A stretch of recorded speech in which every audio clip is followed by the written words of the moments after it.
आइए महसूस करिए ज़िंदगी के ताप को, मैं चमारों की गली तक ले चलूँगा आपको। जिस गली में भुखमरी की यातना से उबकर मर गई भुलिया बेचारी एक कुएं में डूबकर। है सधी सिर पर बिनौली कंडियों की टोकरी, आ रही थी सामने हर खुआ की छोकरी। चल रही है छंद के आयाम को देती दिशा, मैं इसे कहता हूँ सरजू पार की मोनालिसा। कैसी या भयभीत है हिरनी सी घबराई हुई, लग रही है जैसे कली बेला कुम्हलाई हुई। कल कोई हवा चाल थी, आज कैसी मौन है। जानते हो इस खामोशी का कारण कौन है? थे यही सावन के दिन, हर खो गया था हाट को। सो रही बूढ़ी ओसरे बिछाए खाट को, डूबती सूरज की किरणें खेलती थी रेत से। घास के गट्ठर लिए वो आ रही थी खेत से। आ रही थी वह चली खोई हुई जज्बात में, क्या पता उसको कि कोई भेड़िया है घात में। होनी को बेखबर कृष्णा बेखबर राहों में थी, मोड़ पर घूमी तो देखा अजनबी की बाहों में थी। चीख निकली तो होठों में ही घुट कर रह गई, छटपटाती पहले फिर ढीली सी पड़ गई। दिन तो सरजू के कछारों में था, कब का ढल गया। वासना की आग में कौमारे आज उसका जल गया। और उस दिन ये हवेली हंस रही थी मौज में, होश में आई तो कृष्णा पिता की ही गोद में। जुड़ गई थी भीड़ जिसमें जोर था सैलाब था, जो भी था अपने सुनाने के लिए बेताब था।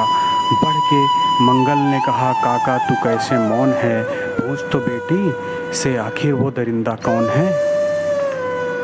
कोई हो संघर्ष से हम पाँव मोड़ेंगे नहीं, कच्चा खा जाएंगे जिंदा उसको छोड़ेंगे नहीं।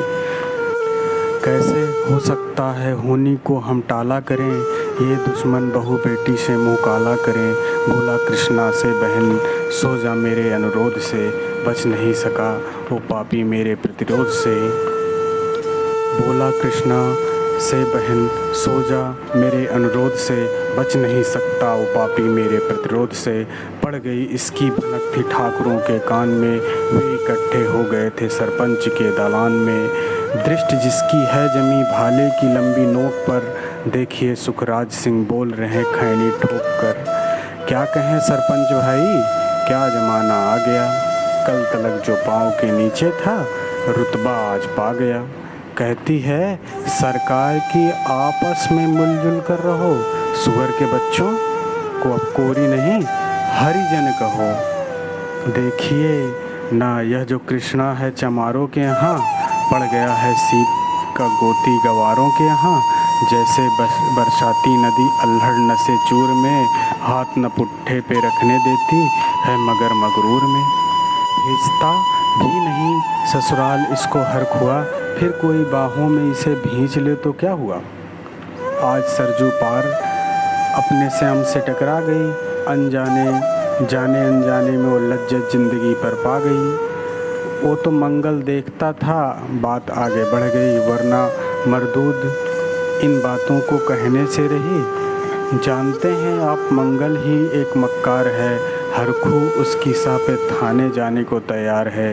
कल सुबह गर्दन अगर नपती है बेटे बाप की, गांव की गलियों में क्या इज्जत रहेगी हमारी और आपकी। बात का लहजा ऐसा ताव सबको आ गया, हाथ मूँछों पर गए माहौल भी सन्ना गया। क्षणिक आवेश जिसमें हर युवा तैमूर था, हाँ मगर होनी को कुछ और ही मंजूर था।